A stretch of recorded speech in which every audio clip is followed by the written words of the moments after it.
excepto este en particular, me gustaría que quede grabado. Anna Freud tuvo dos grandes virtudes. Una, que se atrevió a escribir un trabajo nefasto acerca de los mecanismos de defensa, no sirve para nada en realidad.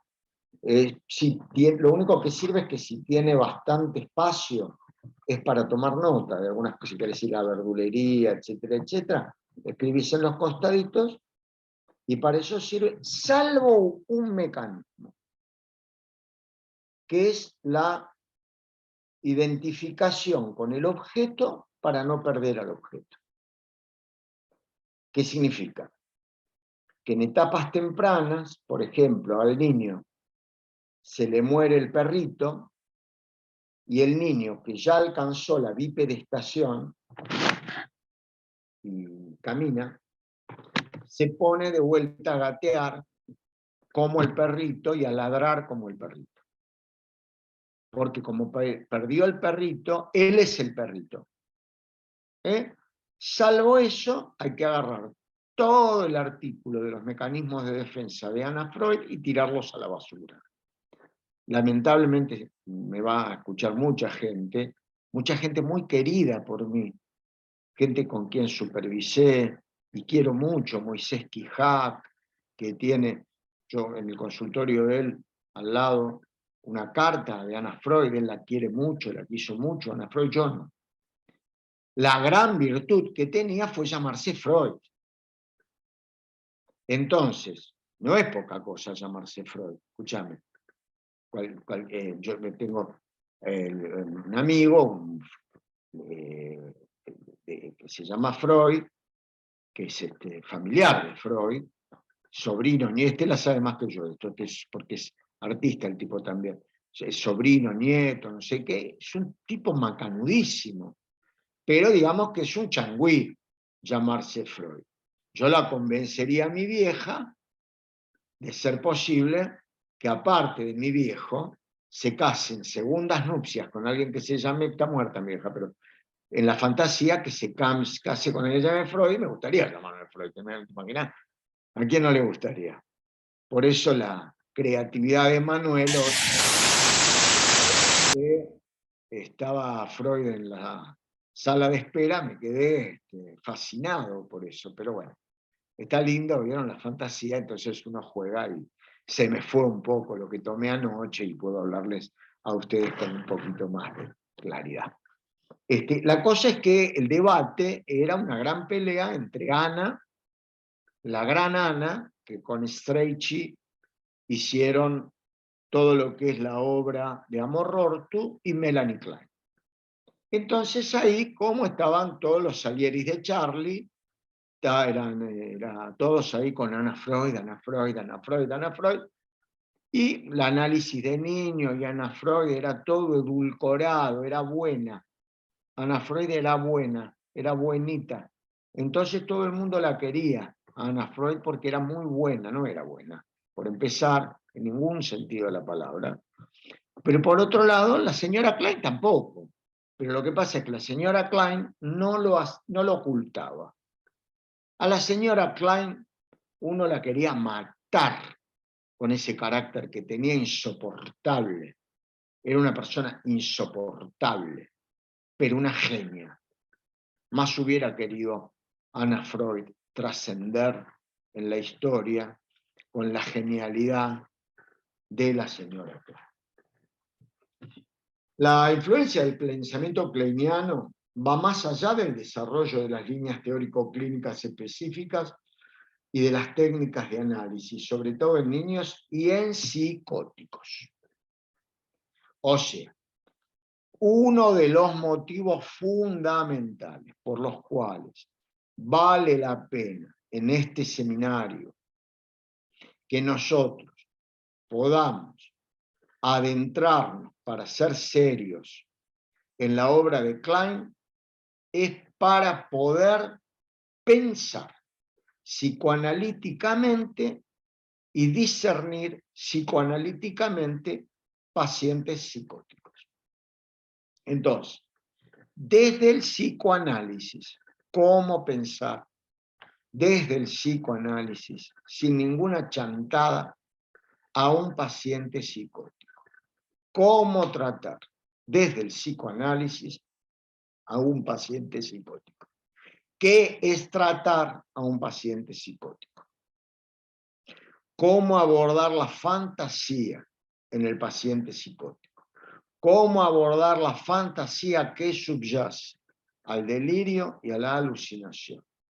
¿Hay fantasía tras el delirio y la alucinación? ¿Hay contradicción en hablar de delirio y alucinación y fantasía? Klein nos lo va a resolver con un concepto de Melanie Klein que se llama fantasía inconsciente. Un concepto absolutamente indisoluble con el concepto psíquico de cuerpo. Entonces, recapitulando, no se puede abordar las psicosis más allá de la línea que tengamos, la que fuera, sin conocer la obra de Melanie Klein. Después otra cosa es ser kleiniano. Hoy, en épocas de pluralismo, como le gusta decir a Norberto Maruco, de pluralismo en acto, como le gusta decir a Fernando Uribarri, pluralismo en acto puesto a dialogar. Me parece una muy buena definición, ambas me parecen excelentes. Tenemos que decir que a Klein hay que ponerla a dialogar con Winnicott, hay que ponerla a dialogar con Bion, discípulo de ella, hay que ponerla a dialogar con la escuela francesa. Es decir, la verdad como cuestión es una construcción. La verdad revelada es un mandamiento de la tabla que se le habrá perdido a Moisés. Dicen que a Moisés se le perdieron algunos mandamientos cuando bajó del Sinaí. Bueno, vieron que hay un chiste que dicen que fue el inventor de la primera tablet. Bueno, debe, con todo respeto por Moisés, yo no tengo nada contra Moisés. Bueno, debe haber estado en la tablet perdida el que la verdad, existe una verdad revelada, ¿no? Pues yo no conozco las verdades reveladas. Yo entiendo que la verdad es una construcción. El problema de la verdad, no vamos a empezar a filosofar ahora, pero uno puede recorrerlo en psicoanálisis como la verdad es una construcción, aquello a lo que podemos denominar verdad se produce sobre el final de análisis.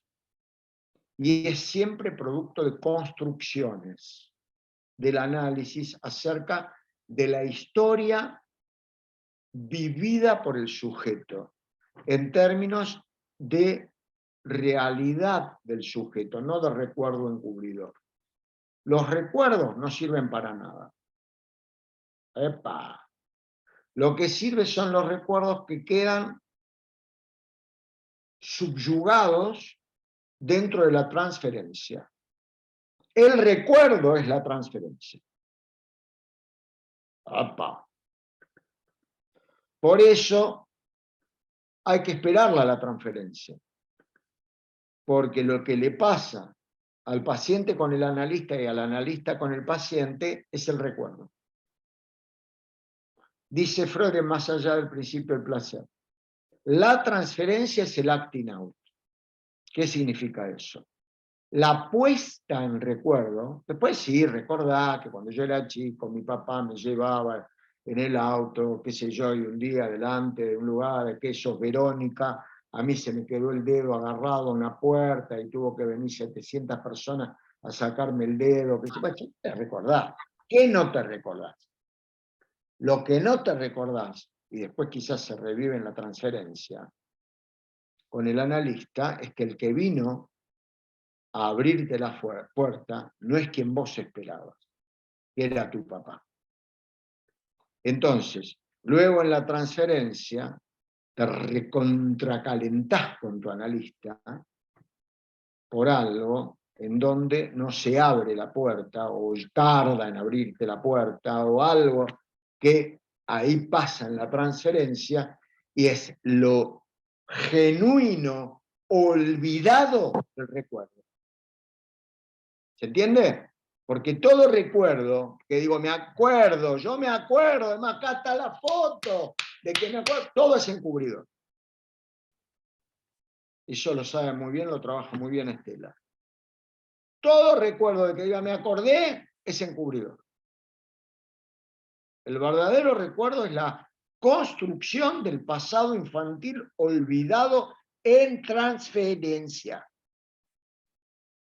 Esto no se olviden porque ahora hay una moda de dejar la transferencia de lado. Así les va a los pacientes. Les decía, ¿no? Las técnicas del análisis, escuela inglesa. Hay un determinado grupo de ideas, sigue diciendo Elsa del Valle, Echegaray. Yo supervisé con gente que provenía Elsa fue una persona que falleció muy mayor, hará unos 10 años aproximadamente, y con un recorrido tremendo. Tengan en cuenta, si quieren hacer alguna lectura de ella, Elsa del Valle Echegaray, una gran psicoanalista, muy minuciosa, tomaba nota de todo. Llegaba un paciente que lo atendió hace 30 años y le decía, ¿me cuenta por favor lo que le dije en el verano del 65? Y ya agarraba la nota y usted me dijo que ese día estuvo en el Little Park, y entonces agarraba y le decía tal cual, cada cosa. Ideas, discurso y técnica que muchos psicoanalistas kleinianos ni reconocen su herencia, ¿no? Porque es como que se cortan solos, y algunos no kleinianos que hacen interpretaciones a lo kleiniano no pueden reconocer que eso es un aporte de Melanie Klein. Eso que usan es un aporte. Es interesante estudiar las articulaciones entre distintas teorías. Yo, en todos lados que estoy, soy un incordio. ¿Saben lo que es un incordio? De verdad les pregunto, ¿qué es un incordio en sí?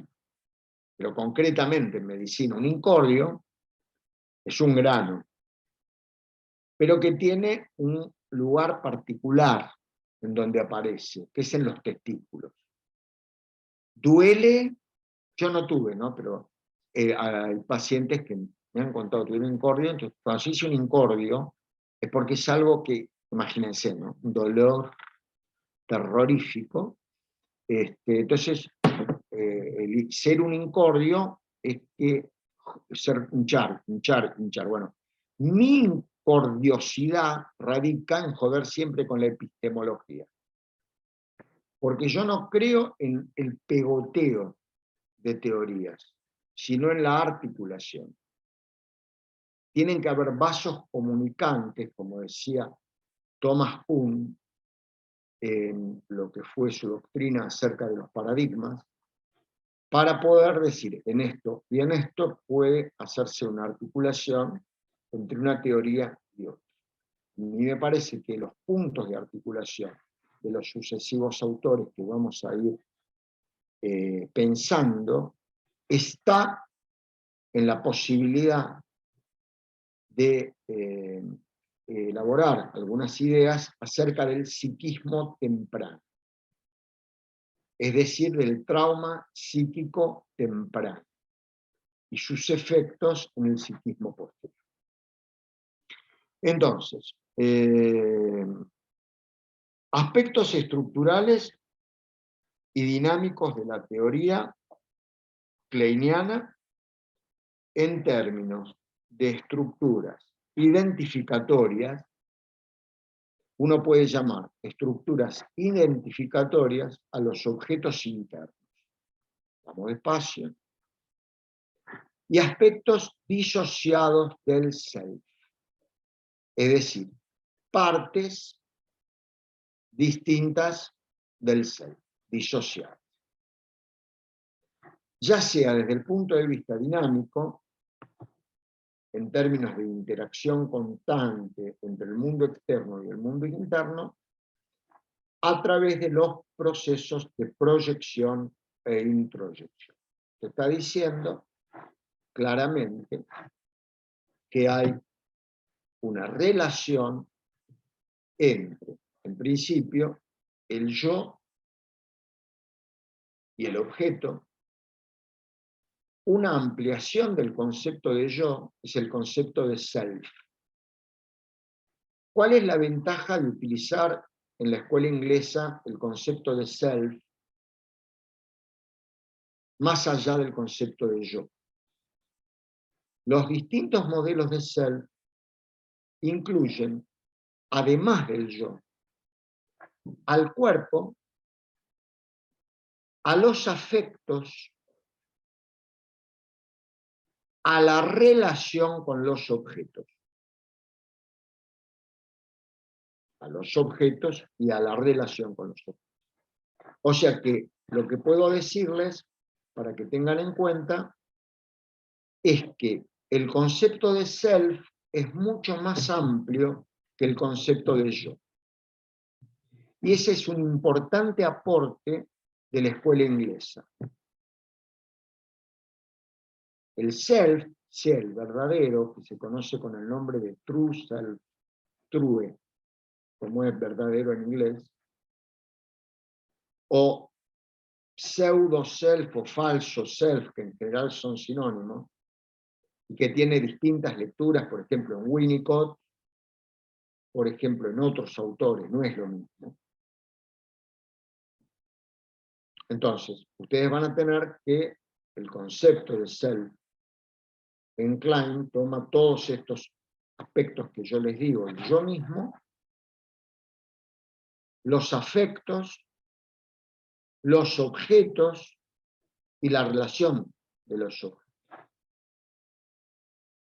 Lo que postula Klein es que, como efecto del instinto de muerte,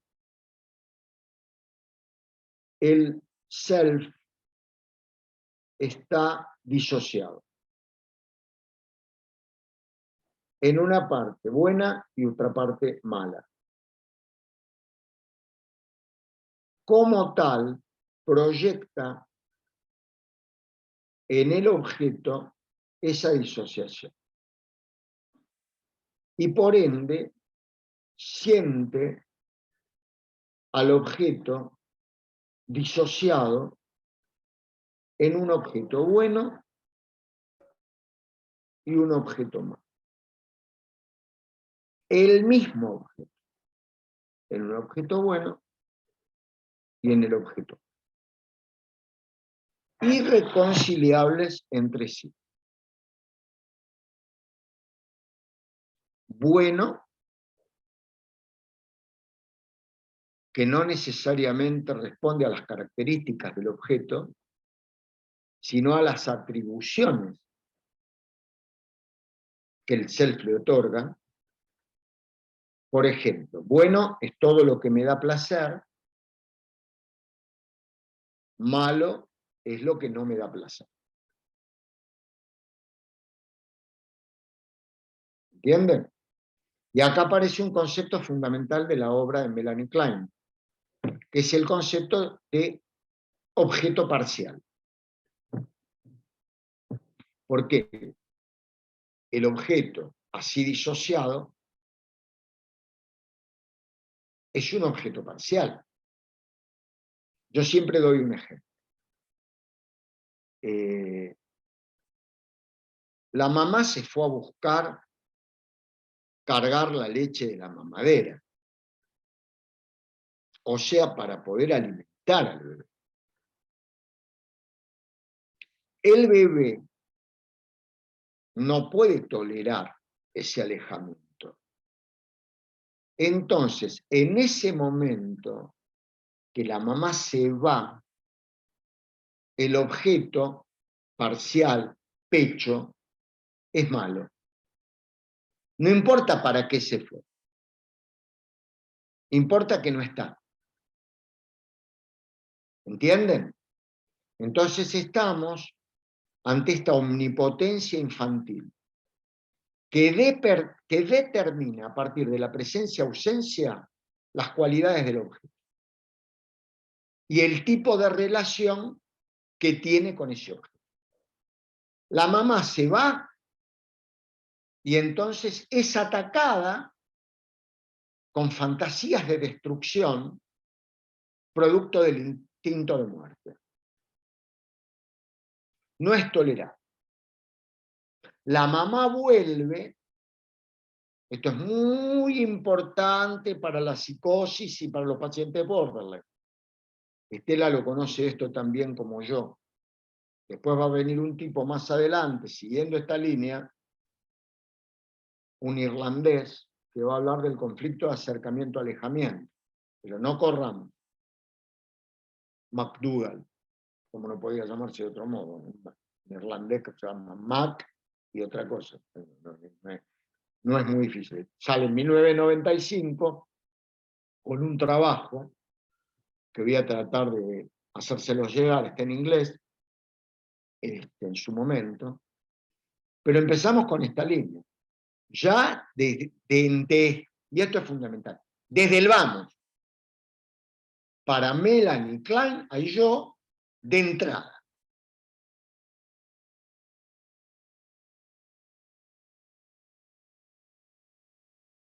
Ella sigue taxativamente lo que Freud dice en Introducción del narcisismo.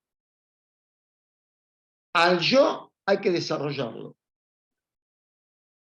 Esa lectura textual que ella hace de Freud es como pensar al estómago. Vos nacés, sos chiquitito, tenés un estómago chiquitito. Lo que tenés que hacer es hacerlo crecer. En anatomía pasa eso. El estómago, alguna vez creo que lo hablamos, Jessy, con vos y con otras personas que están acá, hay que hacerlo crecer, pero está de entrada, para Klein. Hay distintos autores y esto tiene una incidencia muy importante en nuestra práctica, por ejemplo, en la práctica con niños también, y tiene muchísima incidencia en el devenir teórico. Por ejemplo, en la cuestión del narcisismo, que dicho sea de paso, es un tema que no toca demasiado Klein. Es como que no lo necesita. Porque a diferencia de Lacan, para Klein, y para muchos otros, por ejemplo para Winnicott, el estadio del espejo de Lacan no es una introducción del narcisismo, más bien es el comienzo de una salida. Porque como hay yo de entrada, entonces el espejo es una salida del narcisismo primario. Pero no pongamos mucho, muy metapsicológico, porque si no, a mí me encanta, me embalo, y no vamos a la cosa más puntual, que es la que me interesa, transmitir. Entonces, yo de entrada, instinto de muerte de entrada, acuérdense lo que les digo siempre, primero está la sustancia viva. A ver, Dani Borelina, vas a seguramente coincidir conmigo. La otra vez lo hablamos también. También Ariel, que andás por ahí. Primero, somos sustancia viva. Luego viene el instinto de muerte y luego el instinto de vida. La vida es una complicación que le armamos a la muerte. Porque la tendencia inevitable de toda sustancia viva es la muerte. Todo este quilombo, porque tenemos laburo nosotros, los psicoanalistas, etcétera, etcétera, porque existe la muerte. Si Tela, por ejemplo, que es una especialista en Saramago, todos nos pusiéramos a leer, ¿cómo se llama? Las inconsistencias de la muerte, ¿no? ¿Qué se llama? Las intermitencias de la muerte. Ahí está, las intermitencias de la muerte. Lo puedo decir 80 veces me voy a equivocar. debe ser mi problemática con la muerte. Las intermitencias de la muerte, terminamos queriendo a la muerte, ¿no? ¿Qué pasa si desaparece? Bueno, pero todos los quilombos que tiene la filosofía, nosotros los psicoanalistas, que nos andamos peleando, que lacaniano, que laplanchiano, que kleiniano, que cualquier ano, como digo siempre, nos viene bien para pelearnos, está totalmente vinculado a un único problema, que es que la muerte es lo real. Me meto acá con Lacan, o como le gustaba decir a mi maestra Raquel Sack de Goldstein, Lacan, para pronunciarlo bien, Lacan. Así. Entonces, pero el chabón tiene razón. El problema fundamental, espero no partirle la cabeza a nadie con esto, es que nos vamos a morir. El otro día me estuvieron preguntando qué sentía con que cumplí 60 años. Y yo te decía que tengo que aprovechar más la vida, mucho más, disfrutarla. Tenés esa postura o te pones a llorar. Entonces, tú tenés que tratar de pasarla lo mejor que se pueda. No está fácil, pero hay que tratarlo. Con intentarlo. Bueno, no me quiero ir entonces. Objeto bueno, objeto malo, yo bueno, yo malo. Entonces, una disociación en el objeto y en el yo. Vamos a decirle yo por ahora. Después metemos el self.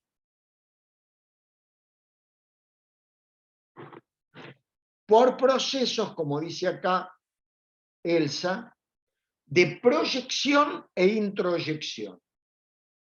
La mataría con todo mi instinto de muerte y luego introyecto y yo me mataría porque soy malvado, el bebito chiquitito y qué buena que es, pero en un momento que no se relaciona con el anterior.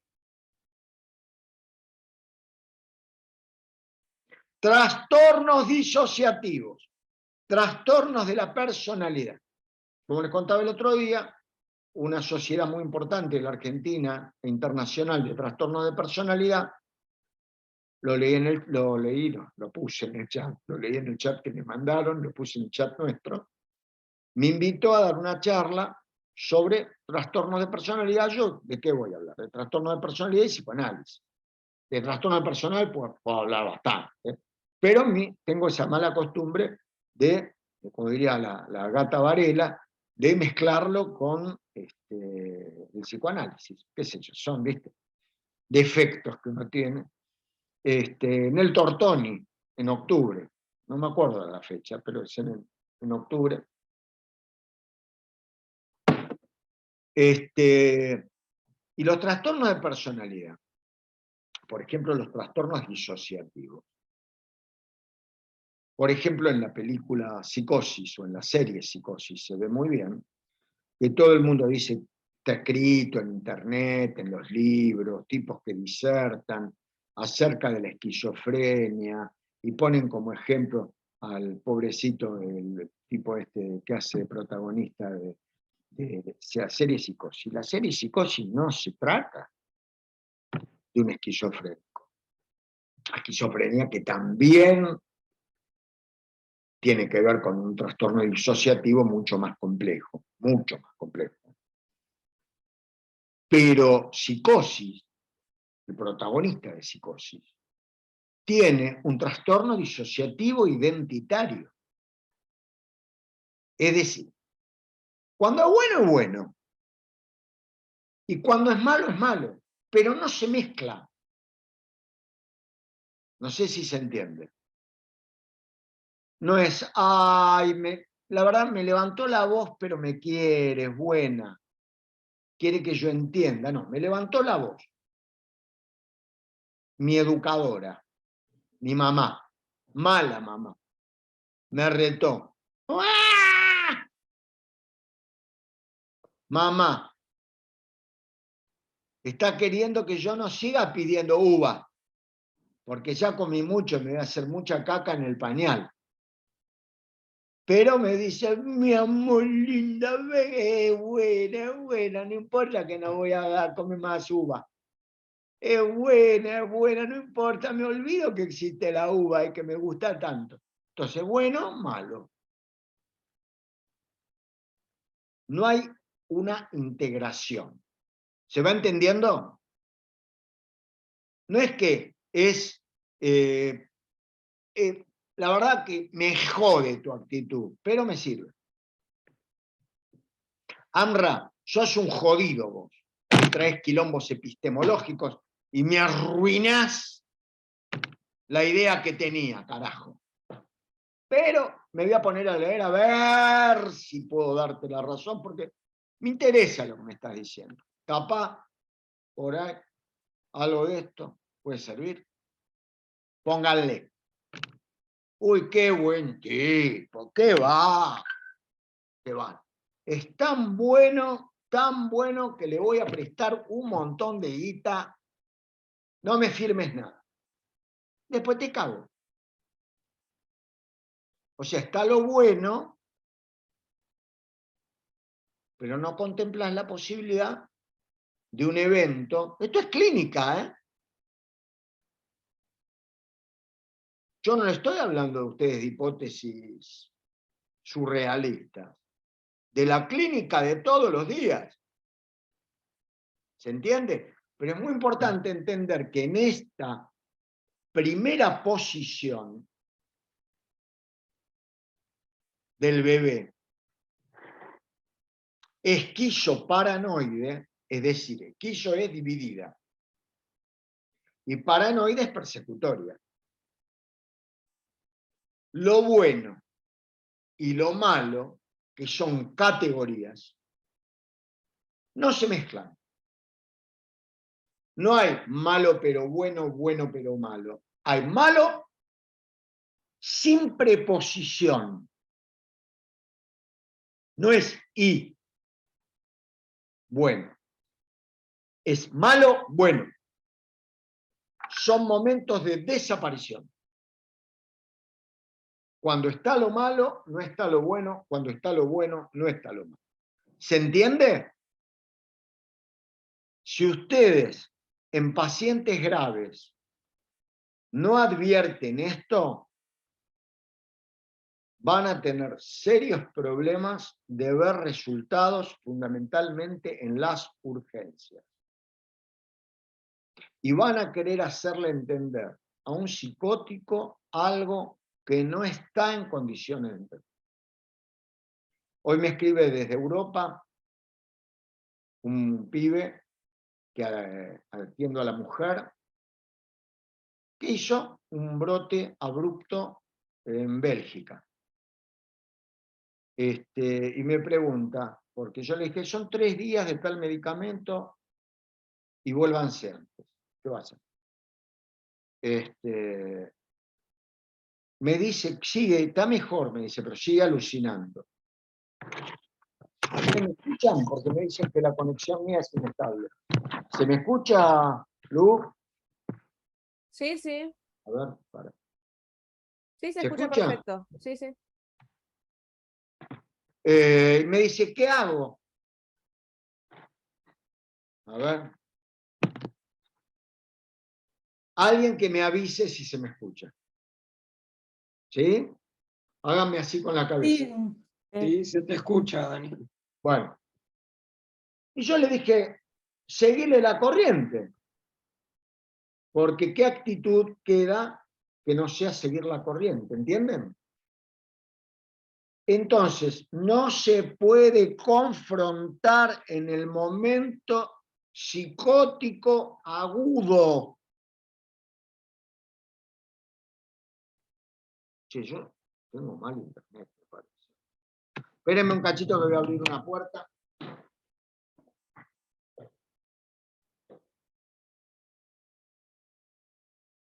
Sí, pero yo no veo nada. Oh. A ver ahora. Estamos bien, ¿no?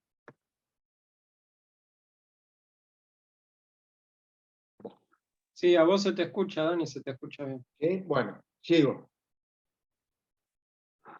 Vamos al tema de las ansiedades psicóticas. Yo lo que pasa es que a muchos de ustedes los estoy viendo congelados, entonces eso me preocupa. Bueno, claramente hay diferencias entre tres tipos de ansiedades. Las que conocemos, sufrimos la mayoría de los neuróticos. Esperen que me voy cerca de mi router. A ver, permiso, Xavi, voy a tener que sentarme acá. Bueno, pero mejor cerca del router. Bueno. A ver ahora si los veo moverse o están... Bueno. Hay tres clases de ansiedades en general. Las neuróticas, las que tenemos todos, que tienen que ver con la pérdida de amor, pérdida de objeto, que están ligadas a la angustia de castración, que están ligadas a un tema que hoy es medio complicado para hablar, porque se entiende más desde un punto de vista sociológico que psicoanalítico. Gracias, Moni. Que es lo que Freud llama la envidia del pene. No nos vamos a poner a discutir ahora de ese tema porque no vamos a tener muchas posibilidades de ponernos de acuerdo. Estaría bueno poder. Pero luego empezamos a entrar en lo que se llaman las angustias psicóticas. Les voy a hablar un poquito de André Green, que en realidad toma parte de la obra de Klein, de Bion, parte de la obra de Winnicott, obviamente, ¿no? Cuando le preguntan a Green cuál es el peor sentimiento que puede tener un ser humano, él siempre contestó que ese sentimiento es el sentimiento de vacío. ¿Se entiende? El vacío interno. Ahora, ¿por qué ese vacío interno puede ser tan tremendo? Porque la tendencia es a lo que se denomina la vuelta a una regresión fusional. Es decir, a estar fusionado con el objeto. Entonces, retomando el tema de las ansiedades, ¿cuáles son las ansiedades psicóticas fundamentales? La denominada vivencia de fin de mundo. El paciente tiene la sensación de que el mundo se le termina, que se va el mundo, que ya no va a existir más, que él va a desaparecer del mundo y que el mundo mismo va a desaparecer, no va a existir más. ¿Ustedes pueden imaginarse lo que es esa vivencia, lo que es ese sufrimiento, lo que es ese posicionamiento? Tremendo. Bueno, una de las cuestiones que aborda, se confirma en la clínica, especialmente con niños psicóticos y personalidades narcisistas, acompañado de modos arcaicos del funcionamiento psíquico con sus mecanismos específicos de defensa, y luego han podido descubrirse en determinados momentos de procesos analíticos. Klein no escribe nada que no haya visto previamente en la clínica, al igual que Freud. Concepto de fantasía inconsciente. Entonces, vamos viendo, ¿no? estos aspectos estructurales ligados a procesos proyectivos e introyectivos, lo que les hablé del objeto y del yo, las ansiedades psicóticas, y ahora el concepto de fantasía inconsciente, que a mí me parece crucial. Es usado muchas veces en forma desprolija y no se señala cómo la teoría kleiniana inaugura un área nueva de investigación sobre los procesos inconscientes. La fantasía inconsciente es un pensamiento arcaico. Yo, en el consultorio con pacientes psicóticos, una de las cosas que intento trabajar y que se puede relativamente trabajar es que el paciente pueda pensar que, por ejemplo, la alucinación auditiva es una forma que él tiene de pensar. Entonces trato de pensar con él sus voces. A personas que tienen un mejor nivel intelectual, suelo decirles que esas son formas de pensar primitivas, que es un lindo desafío tratar de saber no solo lo que dicen las voces, sino qué quieren decir. Es un trabajo arduo, difícil, que no suplanta, en el caso de la psicosis, al uso de la medicación, pero que permite de alguna forma intentar abordar psicoanalíticamente hechos tan difíciles como, por ejemplo, las alucinaciones auditivas. Por supuesto que cuando aparece la confirmación, de que se trata de sus alucinaciones y su certeza, yo no les refuto la certeza, pero trato de instalar la idea de que son formas de pensar primitivas. Entonces al paciente se le arma algo, acá yo sigo más a Bion, digamos, ¿no? Pero estamos dentro de la escuela kleiniana. Ya vamos a ver cuando hablemos con Estela del tema Bion, autor difícil sí los hay, de lo que se llama el aparato para pensar los pensamientos, que es una teorización de Wilfred Bion. No de Klein, porque algunos que no saben de Klein dicen que en de Klein el aparato para pensar los pensamientos no es de Klein, es de Bion, que era un discípulo de eso. O sea, proceso inconsciente es una actividad significativa que va mucho más allá de las concatenaciones asociativas por el deseo señaladas por Freud en el inconsciente. La fantasía inconsciente kleiniana es una estructura significativa con un contenido emocional apoyada en la interpretación subjetiva de los impulsos, sensaciones y estímulos del cuerpo respecto de un objeto.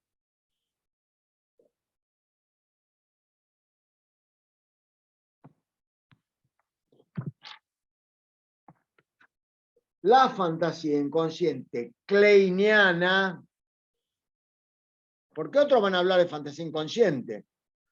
Ustedes tienen que saber diferenciar porque están en un seminario que doy yo. La fantasía inconsciente kleiniana. ¿A qué se refiere? No es lo mismo que Fairbairn, no va a ser lo mismo que otros autores. La fantasía inconsciente kleiniana, instinto de muerte, arriba de todo, la fantasía inconsciente kleiniana es una estructura. Melanie Klein. ¿Dónde estás, Mónica Gamarra? ¿Estás ahí? Es una estructura, dice Klein. Sí, te veo. Es una estructura. Melanie Klein. ¿Explico? significativa. Palabra por palabra les estoy leyendo para que lo entiendan bien. Con un contenido variable. Ahora vamos a ver de qué depende esa variabilidad. Apoyado, es decir, variabilidad que depende de la interpretación subjetiva, es decir, de lo que opina cada uno de nosotros, lo que uno le otorga, juicio de atribución, a distintos impulsos.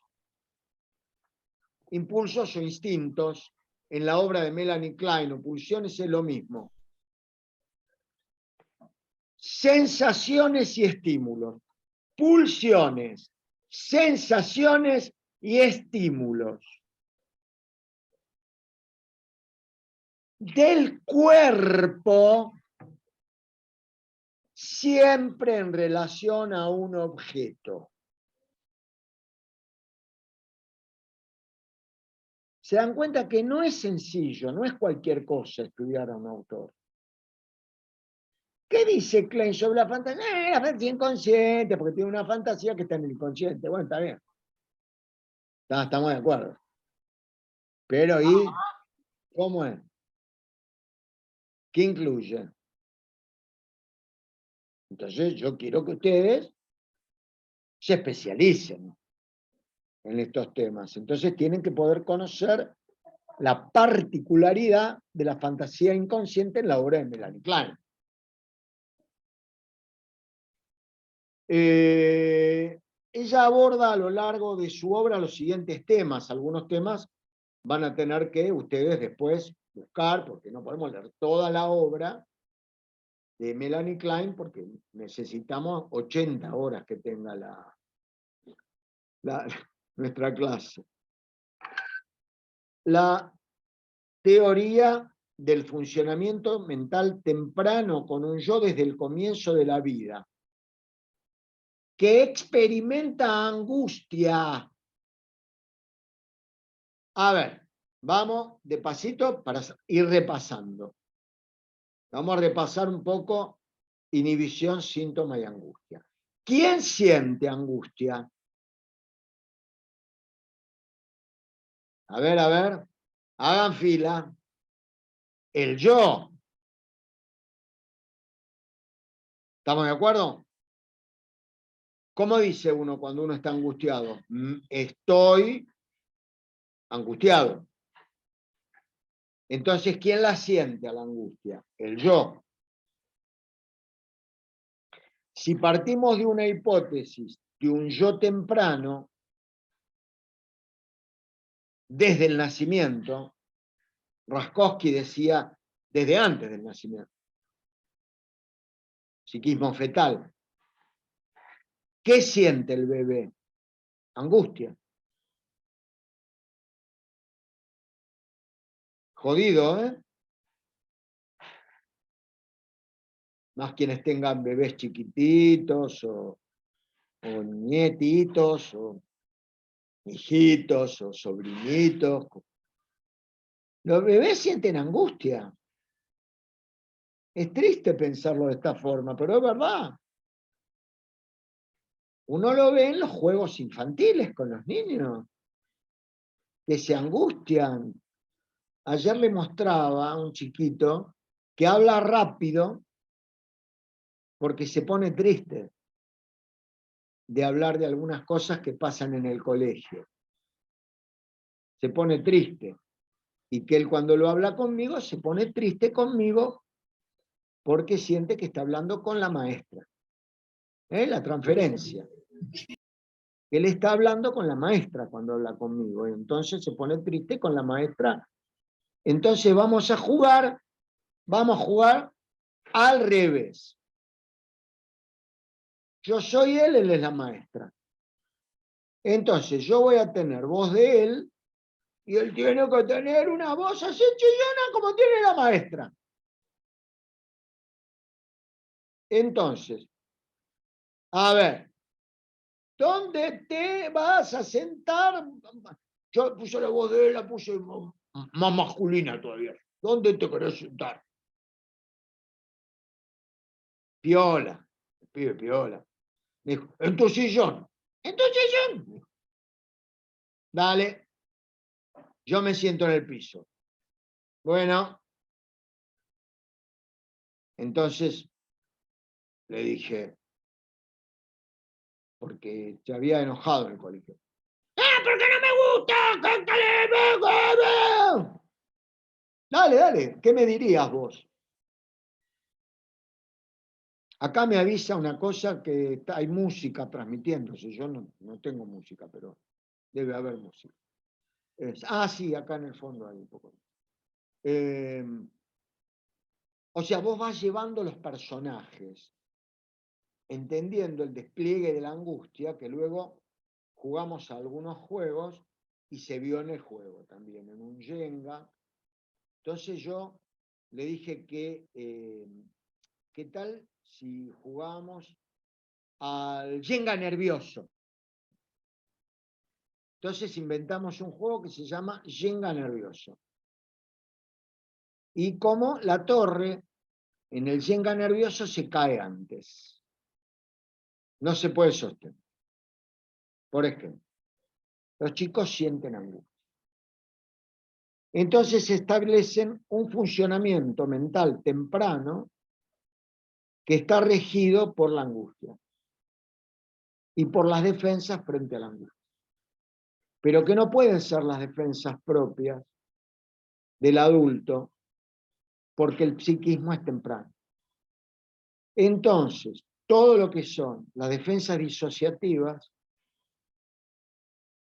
el partir la mente para que una parte funcione en relación a la disociación y a otros mecanismos, ¿se acuerdan que Juanito, cuando era antes de sus 5 años, cuando el papá lo amenazaba con que si seguía tocándose la cosita, como él llamaba al pitito, al pito, lo llamaba la cosita, se la iba a cortar, hace una desmentida ahí, Juanito, y le dice al papá, ¿y a mí qué me importa? Si no tengo hace pipí, tengo hace popó. Le dice al papá. Tengo hace popó. O sea, para hacer caca tengo. Si no tengo hace pipí. O sea, los mecanismos están mucho más ligados a la desmentida, la desestimación temprana. Hipótesis muy interesante para pensar psicoanalíticamente, teórica, pero ante todo técnicamente, cómo pensar al niño de la psicosis. Cuando hablemos de psicosis vamos a hablar de eso, del niño de la psicosis. Porque yo pienso que todo el psicoanálisis es el psicoanálisis de un niño, pero particularmente el psicoanálisis de la psicosis es el psicoanálisis de un niño, para poder ser viable. Si uno trabaja con un psicótico como con un niño, uno perfectamente puede hacer viable algo. Lo que pasa es que, como suelen decir especialistas en niños, hay que jugar en serio. Cuando yo juego al Jenga, juego a ganar. No le doy ventaja, juego a ganar. Cuando juego al chinchón, juego a ganar. El chinchín, juego a ganar. ¿Cómo se llama? Es un trino, ¿cómo es? Que es como triminó, como un dominó, pero de 3 caras, juego de verdad. Si hay que jugar al ajedrez, yo no sé mucho ajedrez, pero juego de verdad. Si hay que jugar al truco, juego de verdad. Si hay que jugar a alguna la Play, por ejemplo, que todos lo aprendí un montón de jueguitos, yo juego de verdad, hay que jugar de verdad con los chicos. Y con los psicóticos. Por ejemplo, con las ideas. Ir por las ideas. Bueno.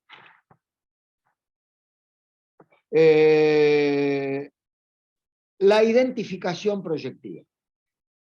Otro de los grandes regalos que nos hace Sigmund Freud, perdón, Melanie Klein.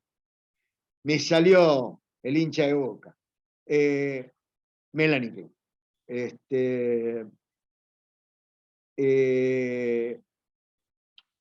Hay un libro muy lindo, si pueden consíganlo, en una librería debe estar costando hoy 100 pesos. Las mejores joyas, aguanta Racing, dice Justo. Dale, Justo, no me hagas hablar de fútbol. Justo hoy, con ese partido, me venís a hablar. Pero digo, perdón, repito el perdón yo también. Vos disculpame. Bueno, no me saqué de la clase. Voy a esto. De un tipo que fue presidente de la IPA y un gran psicoanalista, Joseph Sandler, que escribió un libro que si vos lo pedís en una librería lo llegan a tener. Sí, ahora se engancharon con el fútbol. Si yo me llevo a enganchar con el fútbol, tengo facturas recientes para pasar, muchachos. Paremos un poquito. Vamos despacio. Hay un libro que se llama Identificación, Proyección e Identificación Proyectiva. Y hay que hacer una diferencia entre esos tres términos. La identificación es una copia. Freud lo define con ese término, copieren, en el capítulo 7 de Psicología de las Masas y Análisis del Yo. Me parece que es el tomo 18 de Amor Ortu. En el capítulo 7 dice muy claramente, el capítulo 7 se llama La identificación, y ahí dice claramente, es una copia. En el varón copia al padre, se identifica, para entrar al complejo de Edipo. Es el pasaje para el complejo de Edipo. Necesita ser como papá. En la niña, la identificación es un proceso más complejo, en donde en un primer momento el amor es un amor homosexual, porque es el amor a la madre. La salida no es identificatoria con la madre, sino que al contrario, es por enojo con la madre, y entonces va al padre como otra alternativa, porque la búsqueda justamente es la posesión del pene. Freud, artículo La femineidad, la sexualidad femenina, etc. Y la identificación con la madre sale por decepción respecto del padre. Entonces va en busca, como la madre, de otro hombre. Esto es la clásica de Freud. Tampoco discutamos ahora las cuestiones de género, porque no estamos hablando de eso. Estamos hablando del armado del psiquismo temprano. Después, acuérdense que siempre lo aclaro, cuando digo hombre, mujer, hablo de masculino, femenino, en las distintas variantes que puede tener. La proyección, hay dos niveles de proyección. Hay una proyección neurótica, que es permanente, todos hacemos proyecciones respecto de un otro, sea, aspectos nuestros que colocamos en el otro, e introyecciones, aspectos del otro que colocamos en nosotros. Es absolutamente natural, se ve mucho en la transferencia, responde a ciertos procesos miméticos muchas veces, comparativos, a veces un motor interesante en la vida cotidiana, en tanto neurótica no es patológica. Pero la identificación proyectiva, distintos autores la definen de distinto modo. Hay que decir que Melanie Klein empezó definiéndola como un mecanismo específico de la psicosis infantil. Y que luego este concepto fue ampliado. El reverendo Meissner, que era un cura, era un psicoanalista cura, norteamericano, él dijo que era estrictamente un mecanismo relativo a la psicosis infantil. Ahora voy a la identificación proyectiva. Y otros, como Kember, el gran estudioso americano, que también fue presidente de la IPA de los Borderline, pero desde la escuela norteamericana, planteaba en realidad que la identificación proyectiva, él decía, es un mecanismo típico de las psicosis, pero no es un mecanismo psicótico, sino que es típico de la psicosis. El mecanismo consiste en lo siguiente. Yo me identifico con un aspecto del objeto y me meto en el objeto proyectando ese aspecto con el cual me identifiqué. O sea, me identifico con una parte del objeto y le atribuyo al objeto esa cualidad con la cual yo me identifico. Supongamos, el objeto es malo. Yo me identifico y me pongo malo. Entonces, primero siento que el objeto es malo. Siento que el objeto es malo. Me identifico y lo proyecto en él. Yo le tengo miedo al doctor porque me va a inyectar. Es peligroso, es malo. Entonces el doctor, la doctora, la licenciada, quien sea, la enfermera, se acerca. Entonces la agredo porque me va a inyectar, porque me van a medicar. ¿Se entiende? Porque me va a decir cosas que no quiero escuchar. Entonces, vamos de vuelta. Siento, porque yo le veo la cara así. Porque llega la mañana cansada, no pudo dormir bien de noche, se peleó con la esposa, con el marido, qué sé yo, no le alcanza, no nos alcanza la guita, llegamos puteando, diciendo, pero este laburo de mierda, perdón, YouTube fundamentalmente, porque entre nos, pero digamos, la mierda, que este laburo, y tenés cara de culo. ¿Qué vas a llegar a las 7 de la mañana, 8 de la mañana, a ponerle al hospital? ¡Ah, qué felicidad! Ja, ja, ja, ja. Colectivo, desde la loma de no sé dónde, por ahí tenés un autito, podés llegar. Es con plena pandemia, en el colectivo, gente tosiéndote acá en la oreja. La verdad no es gracioso. El tren, como siempre hablamos con Dani Borelina, es llegar con la cara que podés, ¿no? Pero ¿qué hace? La psicosis. Como la psicosis es un problema del narcisismo, siempre se atribuye todo a sí mismo. La cara de culo la tenés con él, o con ella, no importa. ¿Me siguen? Entonces estás enculado con él. Vos estás en tu vida. Entonces se identifica con eso, lo hace propio, y entonces al hacerlo propio, luego proyecta eso que hizo propio en el objeto. Y lo muerde, por ejemplo. ¿No, Elio?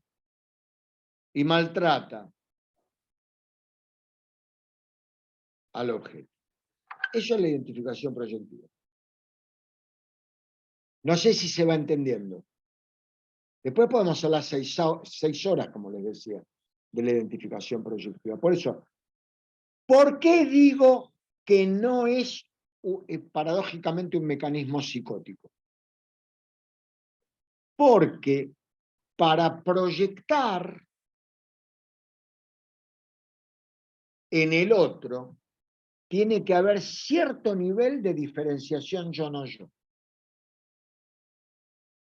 Y todavía hay una lucecita de que el paciente puede no caer en la psicosis. Por ejemplo, en los bordes de la forma psicótica, este mecanismo se suele ver. ¿Se va entendiendo? Yo quiero que ustedes me digan así, aunque sea, si se va entendiendo. Y la proyección psicótica es el fragmento proyectivo de la identificación proyectiva. Esto que les digo, que después que siente lo que siente, lo pone en el objeto. Entonces ahí ustedes tienen el cuadro. Tienen proyección neurótica, identificación proyectiva, proyección psicótica. ¿Se entiende, Jessy? Se entiende, me dice el Justo. Es complicado, ¿eh? ¿Era complicada, Klein? ¿Me podrás repetir, Dani? En la proyección psicótica es la identificación proyectiva de... Es la parte proyectiva de la identificación proyectiva. Ahí va. Yo te veo a vos, ponele con cara de enojada. Si queda grabado, se sube tú, mejor, así se vuelve a ver. Perfecto. Pero te doy una vueltita. Dale. Ponele que vos, qué sé yo, discutís con alguien. Y entras a la clase. Y yo te veo así.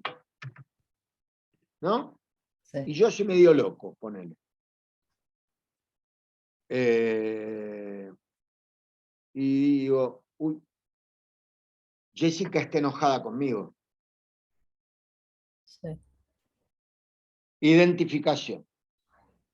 Como Jessica está enojada conmigo, yo estoy enojado con Jessica, porque Jessica está enojada conmigo.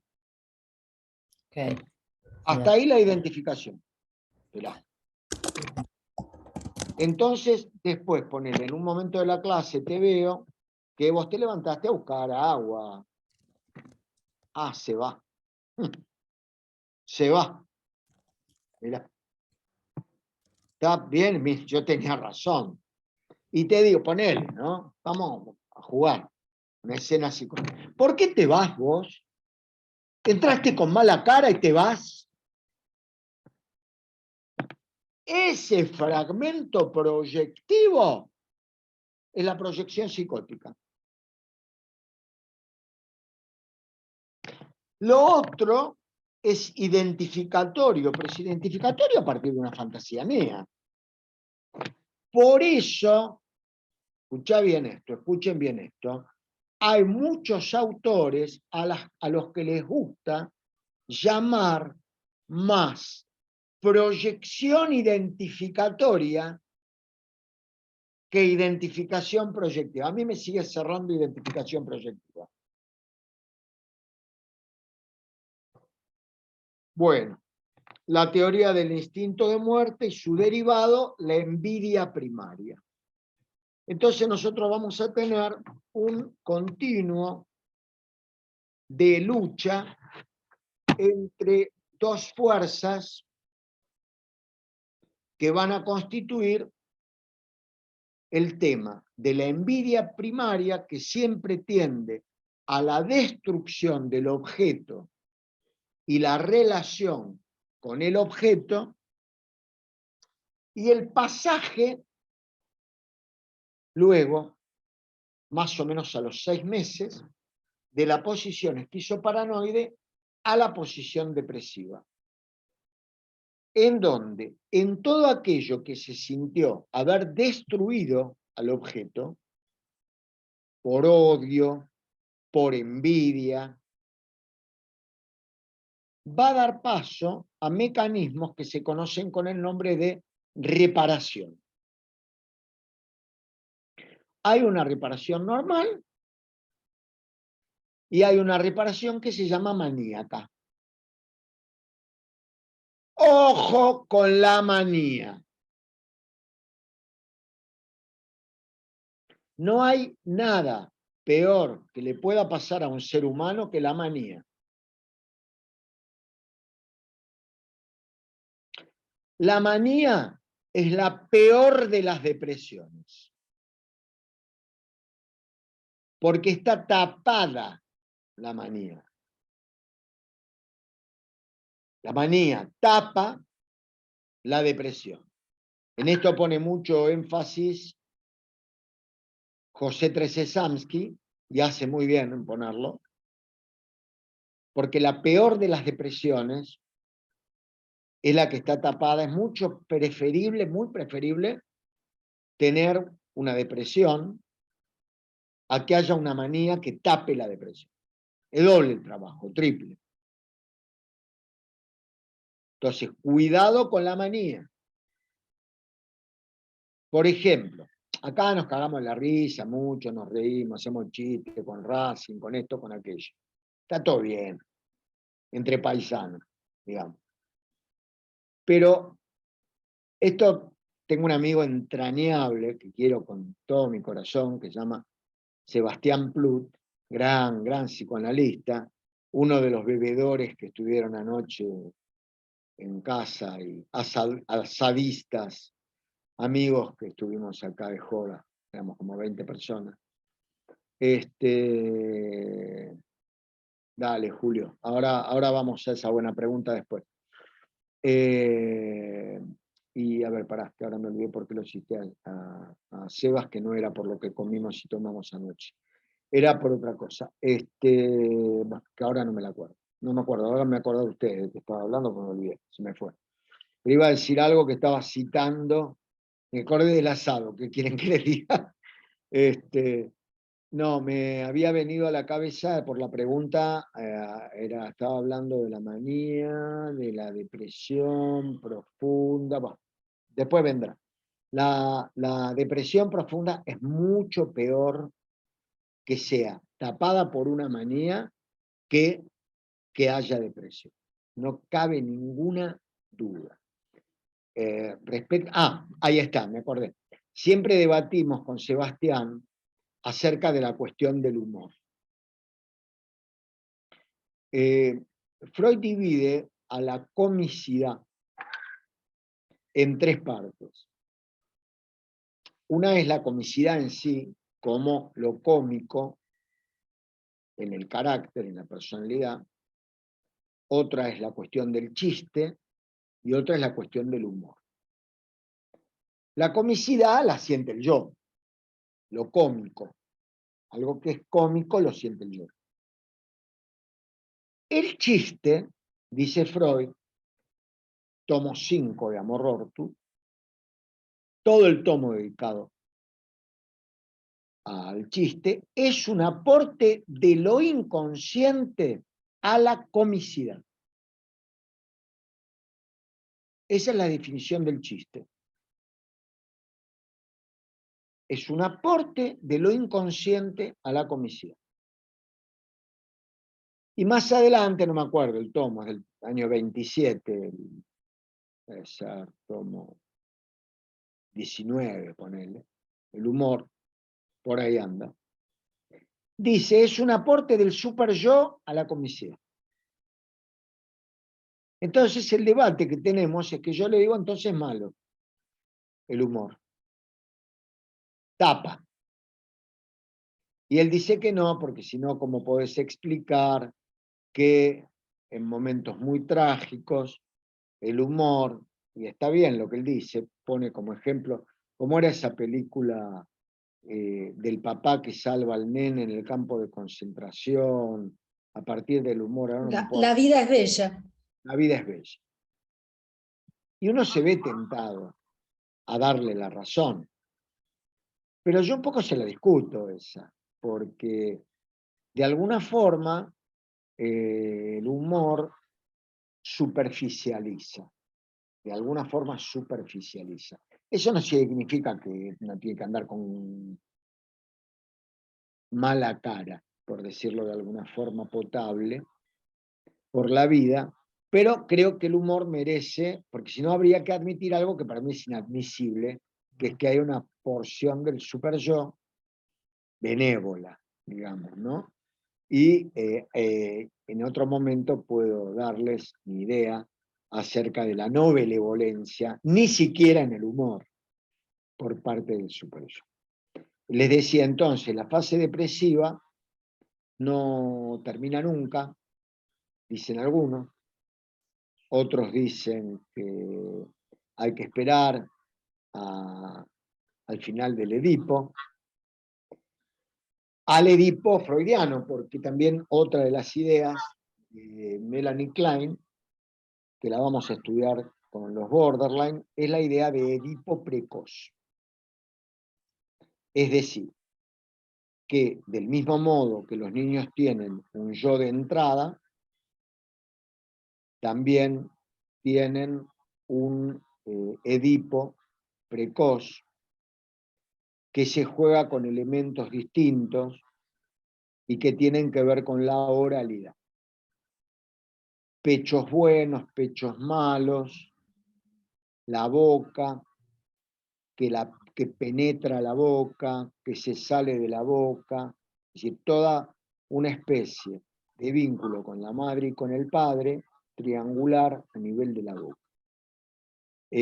Yo solo he podido ver situaciones vinculables al Edipo precoz en pacientes borderline y psicóticos. O sea, situaciones edípicas dirimidas en la etapa oral en pacientes psicóticos y en particular en psicosis histéricas. Estamos ahora dirimiéndonos con una colega acerca del diagnóstico de una paciente que a mí me parece que tiene una psicosis histérica, la colega también. Bueno, tendremos que ver un poco a ver si encontramos algo del orden de un Edipo precoz, calculo yo. Bueno, puntué lo que me pareció imprescindible, y bueno, después acumulamos las preguntas para poder aprovechar el tiempo. Quiero que después junten las preguntas y las tratamos de responder. Lu, ¿vos tenés por ahí lo que te mandé de Meltzer? Son pocas palabras en realidad. Sí, sí, lo tengo, sí. Dale, lee lo que te parezca importante. No la historia de Meltzer, la parte teórica, lo que es cortita. Espera que yo te oriento, espera un poquito.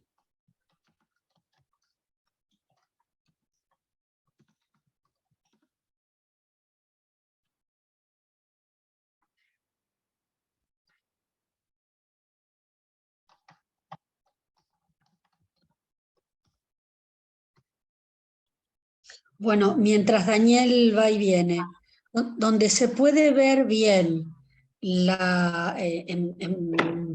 en pintura, digamos así, la teoría kleiniana es, por ejemplo, en Frida Kahlo.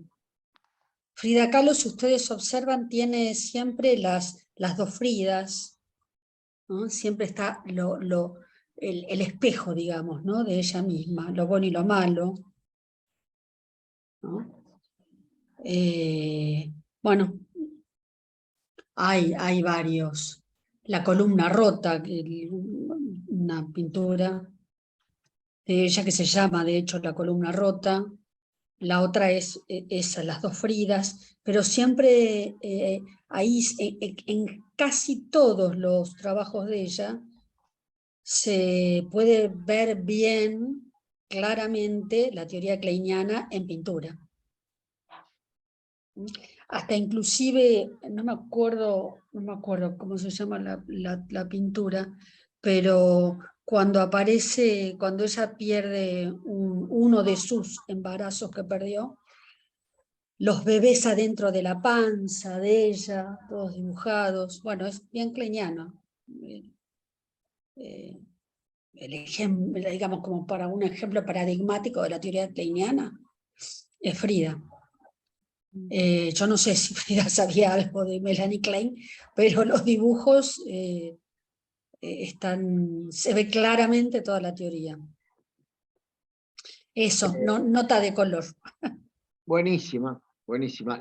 Ya le mandé a Lu, no sé si perfecto.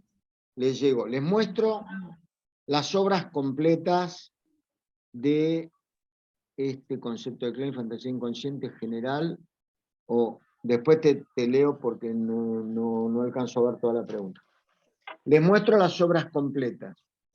Tomo 1, Amor, culpa y reparación. Este es el tomo 1 de Melanie Klein. Acá tienen un montón de obras. 2, el psicoanálisis de niños. Ya la otra vez habían leído tanto Diego Loura como Ale Pozzun acerca de las características del análisis de niños, y tenemos subido tanto un artículo como un resumen que mandó Diego, donde se abordan las características del juego de niño para Klein. Acá tienen para mí la mayor obra de arte, ya que hablaba de obras de arte, que es el tomo 3, Envidia y gratitud. No es necesario ni comprarse todo, ni nada por el estilo. Creo inclusive que se puede bajar por la red. Y finalmente, el tomo 4, perdón, se llama Envidia, gratitud y otros trabajos. Acá tienen obras completas de Melanie Klein, relato del psicoanálisis de un niño. Ahí tienen Melanie Klein completita, y de paso, quizás se pueda bajar. Hoy le comentaba a Lu que hoy debe estar incomprable, porque debe estar carísimo, pero acá tienen el diccionario kleiniano, el único diccionario kleiniano que hay, de Hinchelwood. No sé si se ve al revés, pero el tipo se llama Hinchelwood. Ahora después yo subo una fotito al grupo. Hinchelwood. Bueno, vamos, Lu. Sí, sí. Bueno, esto sería de Donald Meltzer. Meltzer. En su primer libro, El proceso psicoanalítico, Meltzer señala su particular interés por la descripción clínica de la evolución y las vicisitudes de la relación analítica. Es inflexible en cuanto a su enfoque del mundo interior del paciente y en cuanto a la primacía de la realidad psíquica. En sus obras siguientes, Exploración del autismo y El claustro, explora fenómenos clínicos específicos muy detalladamente. El referido libro sobre autismo fue el primero de una serie que Meltzer publicará en combinación con otros títulos. Su rol como teórico realizando trabajos junto a sus colegas clínicos representa una característica sobresaliente de la forma en que prefería desarrollar sus ideas, tal como quizás lo indicaba su modelo de pensamiento psicoanalítico de atelier, o sea, de taller. Más adelante se dio una colaboración similar en la obra intitulada La aprehensión de la belleza, el papel del conflicto estético en el desarrollo, la violencia y el arte, escrita conjuntamente con la experta literaria y artista Meg Harris Williams. Perdóname entonces una cosita, entonces para ir encuadrando. Meltzer, autismo, para que vayan teniendo claro, si después tienen ganas de investigar. Pero a mí me interesa para que vean de a qué se dedicó la Escuela Británica. Acá estamos en la parte de lo que es la Escuela Británica del Sur. Seguidor directo de Melanie Klein, Donald Meltzer. Autismo, dentro de lo que es psicoanálisis de niños, específicamente autismo, y como ven ustedes, arte. ¿Se dan cuenta? ¿No? Porque a ustedes lo agarran mal parado, y le preguntan, ¿y Meltzer a qué se dedicó? Y a mí me interesa, después lo que ustedes quieran investigar es un tema, pero que una base tengan para tener una cierta idea a qué se dedicó cada autor. ¿Se entiende lo que quiero decir? Porque me parece que es muy importante. Después si ustedes quieren leer más, menos, quieren especializarse, no especializarse, no importa. Pero entrando en este terreno, que es un terreno muy competitivo, es muy importante que ustedes tengan una idea general de a qué se ha dedicado cada autor. Meltzer acá lo tienen, ¿no? Y ahora hay algo más sobre arte, creo, ¿no? El psicoanálisis como arte. Perdóname, y que trabajó en conjunto, colectivamente, grupalmente, un tipo que no se lanzó solo, ¿no? Lo cual es muy importante también. Perdón. La importancia que Meltzer resaltó sobre la dimensión estética de la vida y en relación con el trabajo y el conocimiento psicoanalíticos presentan un hilo conductor unificador de todo lo escrito por él. Ya es algo evidente en su primer libro que más allá de su formación como médico y de su gusto por la teoría, se inclina hacia la concepción del psicoanálisis en tanto arte. Su desagrado en relación a la desordenada complejidad de las instituciones y la política se puede entender como otra dimensión de esa actitud. Para él, la creatividad individual siempre fue lo más importante.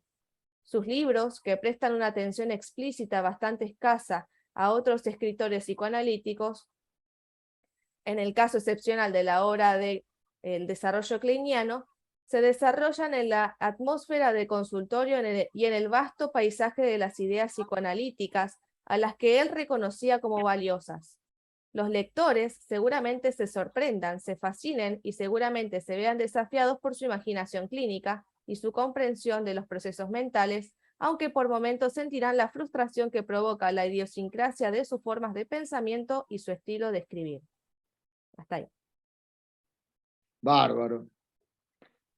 Bueno, yo tenía ganas de leerles un artículo mío publicado en APA, cortito, de Farbain, pero no los quiero saturar con material. Lo voy a dejar para la próxima después de hablar con Andrea, porque aparte así podemos ir ordenadamente cuando hablemos de Winnicott, porque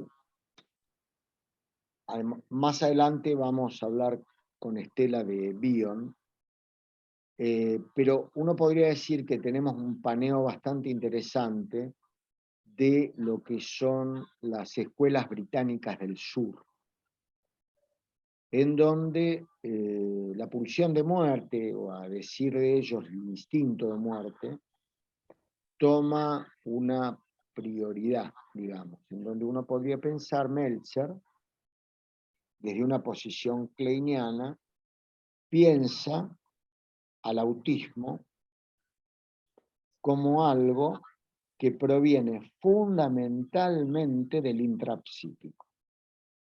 Es decir, el intersubjetivo es decir, lo vincular, que es en donde va a poner el acento Winnicott, no es tomado por los autores de la Escuela Británica del Sur. El acento de Klein, de Meltzer, de Bion, va a ser intrasubjetivo. El problema hay que atribuírselo a la pulsión de muerte, a la magnitud de la pulsión de muerte, y la madre que se las arregle. O sea, el medio que se las arregle. El pibe nace con un yo de entrada. Es más maligna, menos maligna, la pulsión de muerte, cómo será, cómo no será. Claramente, los servicios penitenciarios infantiles de muchas partes del mundo se guían por la doctrina kleiniana, lo cual no hace que la doctrina kleiniana pierda valor, sino su uso extremo, exagerado. Es decir, todo el porvenir de las infancias queda como subyugado a pensar que, bueno, pibe, si te toca, te toca. Si naciste con una pulsión de muerte más jodida que otro, y bueno, estás jodido, pibe. ¿Qué vas a hacer? Entonces, qué sé yo, no sé, te pega un balazo en la cabeza y ya está, quédate tranquilo. Perdón, YouTube, no lo estoy diciendo en serio, estoy dando una clase. Pero más o menos sería una cosa así. En cambio, después vienen tipos como Winnicott y de alguna forma Bion con el reverie materno, que vienen a poner un poco de paños fríos y a decir,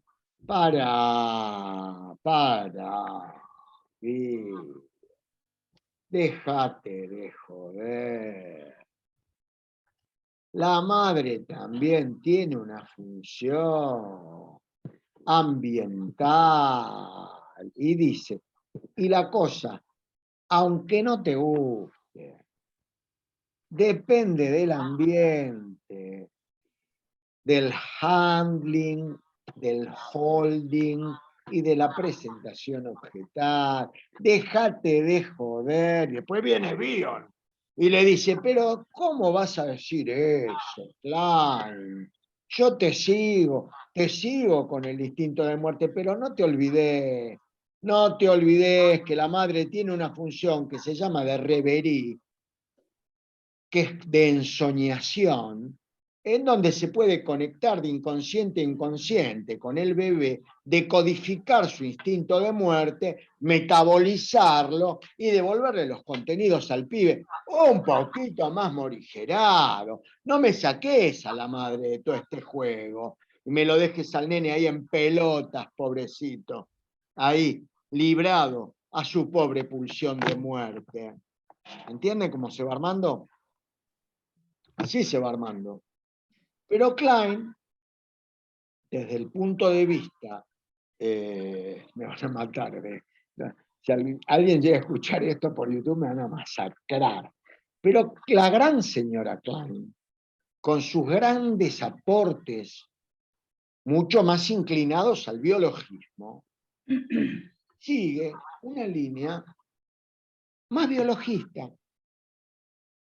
A mí no me parece que esté mal, porque los aportes a la técnica de un terreno que no estaba prácticamente, no estaba tomado, son buenos. Ahora, que están ahí dispuestos para hacerse mal uso de ellos, no les quepa duda. Eso es seguro. Bueno, creo que hay algunas preguntas, ¿no? Para no pasarnos de la hora, tenemos 10 minutitos. Y si surge alguna pregunta ahora, también háganla. Perdón, y Meltzer, de algún modo,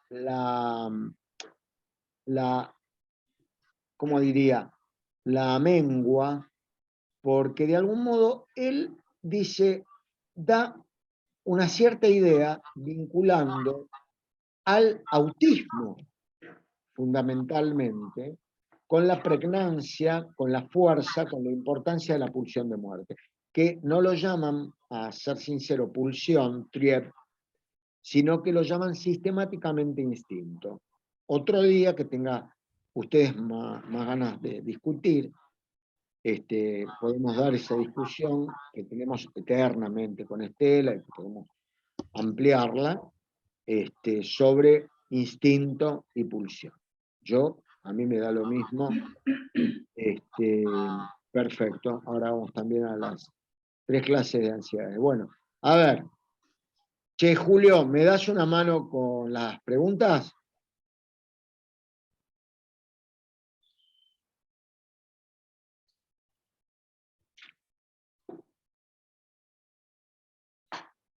Si te desmuteás, Perdón, estoy con el celular, voy a ir al chat. ya me conocés.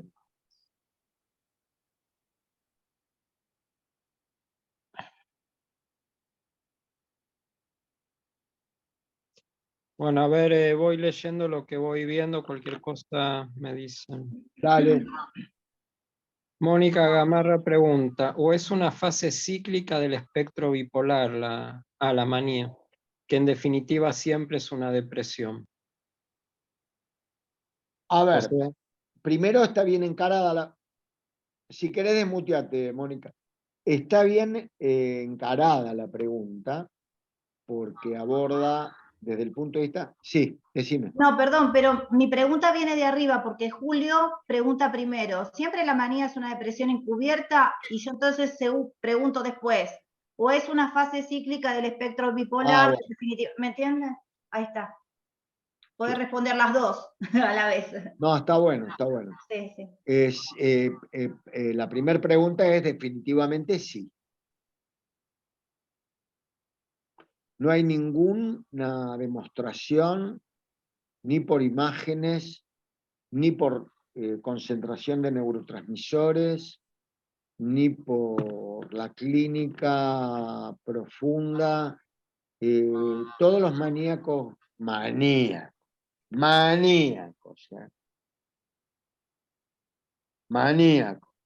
primarios que yo conocí, terminan después de una crisis enorme, maníaca, llorando sistemáticamente. La risa, no sé, chicas, las que están en el hospital, no sé si manías o quienes estén en otros hospitales, pero cuando vieron casos, yo todos los casos de manías que vi en el Bordan, en Moyano, en San Miguel, en Tigre, en las clínicas privadas que trabajé todas, en la época que era pichoncito, vos ves una crisis maníaca, inclusive las crisis de risa, es muy interesante las crisis de risa, todas terminan llorando. Llorando, miren ustedes lo que es el saber popular, llorando de la risa. ¿Ven lo que es el saber popular? Cultural, Ariel. Mirá vos, ¿cómo está ahí? Llorar de la risa. ¿Viste, Jesse? Es impresionante, pero a veces la cultura te enseña más que la observación y estamos todos como boludos en los congresos de psiquiatras, midiéndonosla, que no, porque el neurotransmisor alfa 24, y es una pedorrada, porque por ahí se tomó, qué sé yo, una leche con chocolate y le subió el alfa 24, ¿qué sabés vos? Y yo, pero la que manda es la clínica. Terminan siempre llorando, los maníacos. ¿Qué es eso? ¿Qué es la alegría? A ver, una cosa es la felicidad, otra cosa es la alegría. La alegría siempre es mala.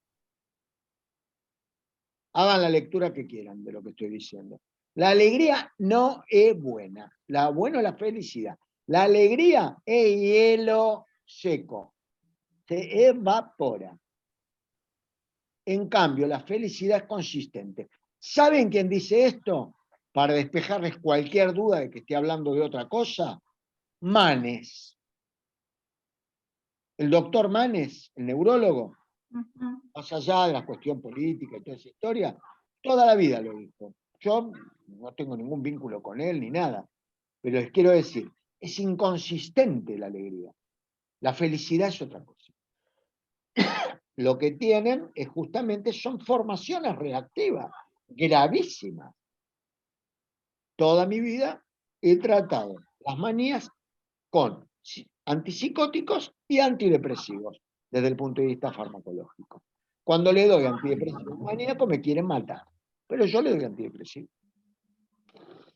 Sí, la otra, la parte de Moni, ¿cómo era? Fase. La palabra fase está muy bien utilizada porque cuando uno habla de este tipo de cuestiones depresivas o por ejemplo cíclicas, de manía, etcétera, ¿no? Yo soy muy renuente al uso del término bipolaridad, ¿no? A mí me parece, siempre digo, vieron que a veces los que estuvieron en clases presenciales conmigo, digo que es un término más aplicable a las baterías y a las pilas, la bipolaridad, que a la psiquiatría.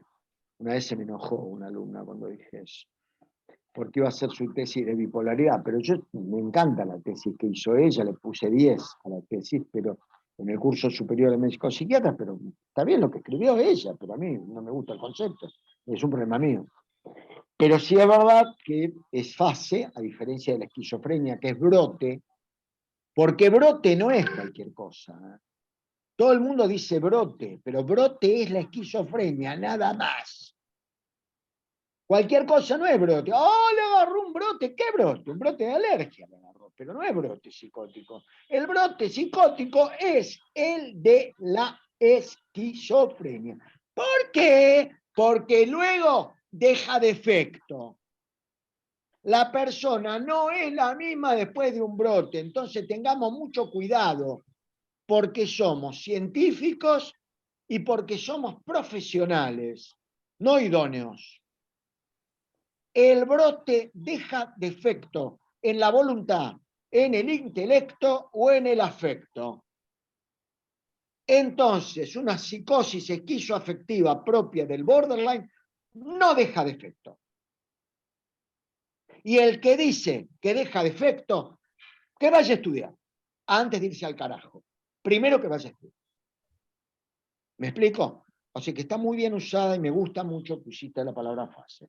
Y yo necesariamente no acoplo demasiado el fenómeno que necesariamente como lo plantea el DSM-5 o el DSM-4, por supuesto que respeto lo que dice el DSM-5 en el sentido de que es parte de lo que es la ley, digamos, ¿no? Y es la única ley que tenemos por ahora, junto con el CIE 10, y hay que usarlo porque es lo que piden las obras sociales, todo, etcétera, los informes, por ejemplo, en tu caso, ¿no? Como legista, o etcétera, hay que informar a partir de eso, pero aparte uno puede ver la clínica, ¿y qué informa la clínica? Que hay episodios maníacos sin depresión. Porque la depresión es la manía, por eso, aún sin explicarlo, llama mucho la atención cuando dentro de la bipolaridad de la que habla, el DSM-5 habla de una forma unipolar. ¿Me puedes explicar eso? ¿Cómo puede haber una bipolaridad unipolar? ¿Cómo hay una bipolaridad unipolar? Alguien está mal, o yo no entiendo nada, o ahí hay algo que se equivocaron, o lo escribieron mal, en vez de la B le salió la U. Algo está mal, pero si hay una bipolaridad, entonces decime la verdad, leíste a Freud y no lo querés reconocer. Y te diste cuenta que la manía es una forma gravísima de negación de la depresión. Y no querés dar el brazo a torcer, y no querés decir que la psiquiatría no es nada sin el psicoanálisis. Ale, no te me enojes, no te me pongas mal. Si yo te quiero, psiquiatría, te adoro, te amo. Sin vos, entre otras cosas, no podría vivir. Pero decime la verdad, leíste psicoanálisis. Si no, no me podés decir que hay una bipolaridad unipolar. ¿Qué es ese esperpento? A menos que me digas que leíste a Freud y que sabes la negación, la desmentida, la desestimación. Ahí nos ponemos de acuerdo. Eso voy a decir en el Tortoni. Del Tortoni me van a sacar a tortazos a mí. Acuérdense, ojalá puedan venir. Es un cafecito, una cosa así, no hay entrada, creo que no hay nada de eso. No sé si te contesté. Sí, sí, Después perfecto. había otra pregunta, dale. Vamos medio rápido que se nos está acabando el tiempo. Ahí voy, Dani. Y a mí me está agarrando el sueño de anoche, creo que a Estela también. Ahí voy a leer más preguntas. Fabiana Sandoval Yersul pregunta: ¿el concepto de Klein de fantasía inconsciente es general o siempre se enmarca en un caso de psicosis? No, es general. Es general. Lo que pasa es que, ¿dónde estás? Levantame la mano para que te vea. No la veo. Es general, lo que pasa es que, hola, Bernie Sandoval, me gusta el apodo. General, lo que pasa es que adquiere como una determinada magnitud de importancia para poder entender por dónde circula la psicosis. Aprovecho 2 minutos, insisto en esto, los puntos de fijación, acuérdense siempre de esto, por ejemplo, de la esquizofrenia son oral 1, preverbal, succionador, siempre el material, hay que tener esto en la cabeza, porque siempre para poder trabajar tenés que seguir todo lo que tenga que ver con succionar, y las intervenciones tienen que ver con succionar. Siempre en la esquizofrenia y en la histeria grave también. Con chupar, succionar, absorber. Me siento chupado por el plato volador. Me lleva es me chupa, me saca, me chupa, pero no retírenle el contenido sexual edípico, porque ahí la van a estar pifiando. Es un chupar mamatorio, de mamar, pero de mamar una teta muchas veces vacía, muchas veces llena de pus, muchas veces una mama que envenena, fundamentalmente en las psicosis puerperales. Ojo con eso, en la esquizofrenia, en las melancolías, contenidos de fantasía inconsciente que tienen que ver con morder, con la dentición, lo que muerde, el remordimiento. Ténganlo en cuenta para escuchar, cuando escuchan el material, no con una fijación a lo que les digo, pero sí van a ver que el material circula por ahí. Ustedes van a escuchar y van a poder, justamente por eso la atención es flotante, porque si uno tiene en cuenta este aspecto teórico, no perseguido por la teoría, pero con, como decía Borges, ¿no? Que Dios detrás de Dios sostiene el mundo, con la teoría sosteniendo la cabeza, pero la escucha es lo importante, escuchar, que el paciente hable. El paciente viene al consultorio para que uno lo escuche. Entonces, pero uno, ¿qué lo alerta? Por ejemplo, en estos casos graves cuando se acerca al punto de fijación. En este caso, en las melancolías, el morder. Algo que aluda de alguna forma al morder. Algo en la transferencia, en la contratransferencia. Ponele, en el melancólico, el remordimiento. Algo vinculado a esto. Por ejemplo, en el border, oral 1 perdón, oral 2, la del remordimiento, y anal 1, me cago en todos. No hay esfínter. ¿Entendés? O sea, que ahí vas a tener configurado esquizofrenia, melancolía, border. Después se puede combinar. Y las fantasías inconscientes van a provenir fundamentalmente de esas zonas del cuerpo. Espero ser claro, porque la verdad que esto en la clínica, a mí me interesa que les ayude a ustedes en la clínica para que les ayude con sus pacientes. No yo porque así tengo 60 años, me recibí a los 23 años, de los 23 años hasta ahora no paré de estudiar. Entonces a mí me gusta, me copa, es como ver a Boca para mí, ahí saltan los de Racing. Que van a ganar mañana igual, pero el campeonato está todo. Pero digo, ahí salta Justo y Mariano. Pero digo, vamos a otra pregunta, así ya en 2 o 3 minutitos cortamos, que ahora tengo pacientes. Sí. Dale otra pregunta. No, a vos, Fabi. Beso, Jessy. Sí, a ver si tiramos alguna preguntita más. ¿Estás, Julio? Ahí estoy, me estaba muteado.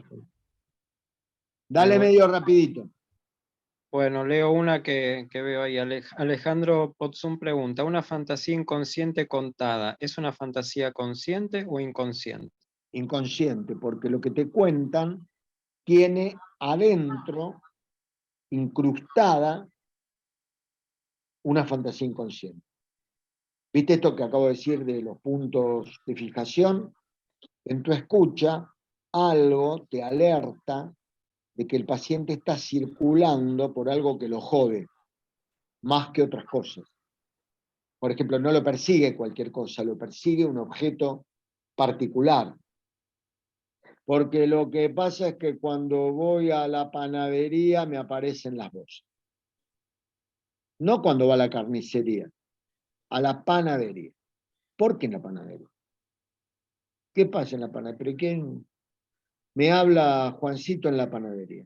Ah, te habla Juancito en la panadería. Ese Juancito, che, qué hincha pelota, que estoy respondiendo otra pregunta que hacían también al unísono, sobre cómo trabaja Klein si se trabaja con psicóticos. ¿No? ¿Vos, Caro, preguntaste?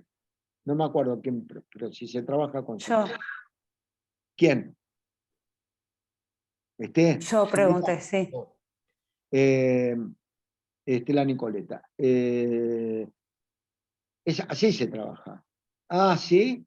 Pues no podés decir, che, dejate de joder. Mirá con la panadera, los quilombos que tienen los panaderos ahora. 400 mangos el pan. Va y Juancito a la panadería a pedir que le regalen un pancito, no a hablarte a vos. ¿Qué jodés con Juancito? Juancito te da una cosa que te pasa a vos en la cabeza. Dejá de hinchar las pelotas, te mata. O lo mejor que te puede pasar en ese caso es que no te mate y se vaya. Te deje pagando, digamos, así es la panadería. No, porque después van los pacientes, sacan cosas y te lo hacen pagar a vos. O díganme que no, chicas. Che, vengo del servicio tal, me dan tal cosa, y después capaz que te dicen, y lo termina pagando vos te pensás que es gratis. Me tengo que arreglar a beso. Chau, Estela Otazúa. Andá a descansar. Ya termino yo también. Pero voy a esto. No es gratis, porque a vos te viene una fantasía. ¿No? Algo pasa con eso consciente. Panadería, Juancito, fragmentario, como era con Dora. Fragmentos. Que hay que ver cómo se une. Lo que uno tiene que estar tranquilo y no preocuparse por encontrar esa unión, esa unidad. Eso se va a ir dando. ¿Me explico? ¿Cómo? Dialogando. Hay que dialogar con el paciente. ¿Pero qué pasó con Juancito? ¿Qué quilombo tuviste vos? No, él tiene un quilombo conmigo. Dale, ¿qué le hiciste vos? Bueno, contame lo que le hiciste. Nada, él es un hijo de puta porque se me quiere meter por el culo para dominarme y poder sacarme la plata que me da mi mamá. de todo, así, porque es así. Ah, y tu mamá, ¿y por qué te vas a valer la plata que te da tu mamá si tu mamá es tuya? Y la plata de tu... Perdóname, dije tu mamá es tuya, discúlpame. Escuchá, es técnica. Me equivoqué. Tu mamá es tuya, la plata de tu mamá. Pero vos le dijiste tu mamá. Después vas al objeto parcial, la plata de tu mamá. Le mostrás el objeto total. Le mostrás la puntita, digamos. Después va, ¿entendés? Técnicamente vas jugando. Es un juego. Lo que hay que hacer es abordarlo, nunca confrontando. Al border lo tenés que confrontar. No, mire, ¿cuánto es, doctor, la consulta al border? Así, ¿cuánto es la consulta que me mandó mi amigo? 6.000 pesos. ¡Ey! Pero usted es un chorro, qué sé yo. Váyase. No vuelva más. Pero a mí me sirvió la sesión. No venga más. No me pague la consulta y no venga más. Pero nunca, ¿eh? Vaya y hable con su amigo. Acá no venga más. Váyase. Yo no quiero aceptar ni sus gritos, ni su plata, ni nada. No, pero doctor, lo que pasa es que no, yo lo puedo pagar. Pero a mí me cuesta pagar. Pero entonces, ¿por qué no hablamos de eso en vez de poder gritar? Ahora no me paguen. Me paga la próxima, después arreglamos. Pero hablemos de eso, viejo. ¿Qué viene acá? ¿A pelear? ¿O viene a hablar? Ahí va, anda bárbaro el borde. ¿Me entienden lo que les quiero decir? Pero si lo haces con un psicótico, ¡te mata! ¡Te mata! ¿Por qué? Me tienen que preguntar ustedes. Y hacemos esta, después subimos las preguntas, porque ya no doy más. Las preguntas al seminario. Pero les tengo que decir por qué. Que es lo más importante. Y aunque se los repita todas las clases, voy a repetírselo todas las clases. Porque la disociación, escisión, clivaje, como decía el Quijote, se llame como se llame. Algunos lo llaman Quijote, otros lo llaman Quijote, otros llaman. Lo importante es no apartarse 1 milímetro de su historia. Lo esencial es cómo funciona en cada una de estas estructuras, quieren decirle, digámosle estructura. Cómo funciona la disociación, cómo funciona la escisión. Si entienden esto, se ganaron la psicopatología. En la psicosis, la escisión es la mejor defensa. Cuanto más apartado lo bueno de lo malo, mejor. La confrontación resuelve la escisión. ¿Cómo se dice en el psicoanalítico más claro y puro que pueda ser? Si le interpretás la escisión a un psicótico, le cagás la vida. Sí. No, porque usted no puede funcionar así, ni faltarme el respeto a mí, ni a su mujer, ni a sus hijos. Te va, te pone una denuncia, te saca el título, te hace un juicio por mala praxis, se pone paranoico, te manda una denuncia, quilombo. Si no te mata. No te mata, en general no te mata, pero puede llegar a matar. En general, el esquizofrénico no te mata porque en realidad el esquizofrénico es un pobre tipo. Tiene poquito, es como muy debilucho, tiene poca libido. El border es pura libido. El border tiene 800.000, 500 novias, o novios, o lo que se les ocurra. Le sobra libido, se mata, etc. Entonces, cuando vos te pones firme y lo confrontás, es un conejito. ¿Por qué? Porque le resolvés la escisión. Y terminé, pero yo no quería faltarle el respeto. ¿Por qué me decía que le faltó el respeto? Yo no quería. ¿Me entienden? Esto es central.